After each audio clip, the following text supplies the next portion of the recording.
Et vous-même, comme des pierres vivantes, édifiez-vous pour former une maison spirituelle, un pierre de 5.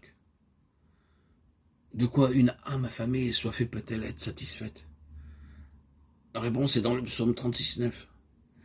Il se rassasie de l'abondance de ta maison. Ce n'est qu'en venant dans la maison de Dieu que le peuple de Dieu peut être pleinement satisfait. Nous sommes les pierres vivantes qui doivent être mises ensemble pour devenir la maison de Dieu, selon 1 Pierre 2,5.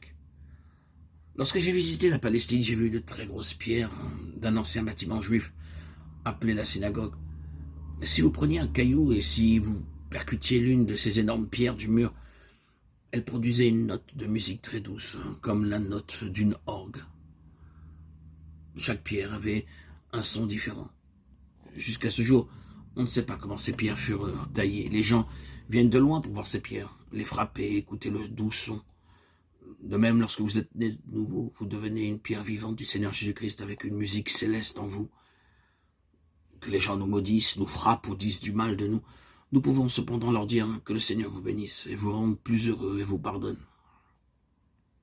Bien que lapidé, Étienne dit, Seigneur, ne leur impute pas ce péché. Il disait donc, Seigneur, pardonne-leur. Le Seigneur lui donna une musique céleste. Ensemble, toutes ces pierres vivantes forment la maison de Dieu.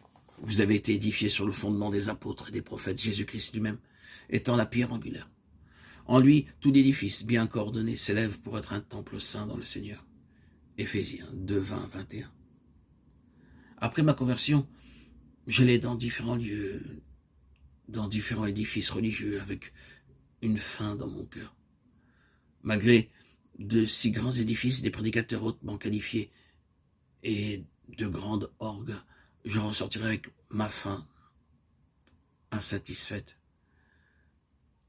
J'étais très déçu.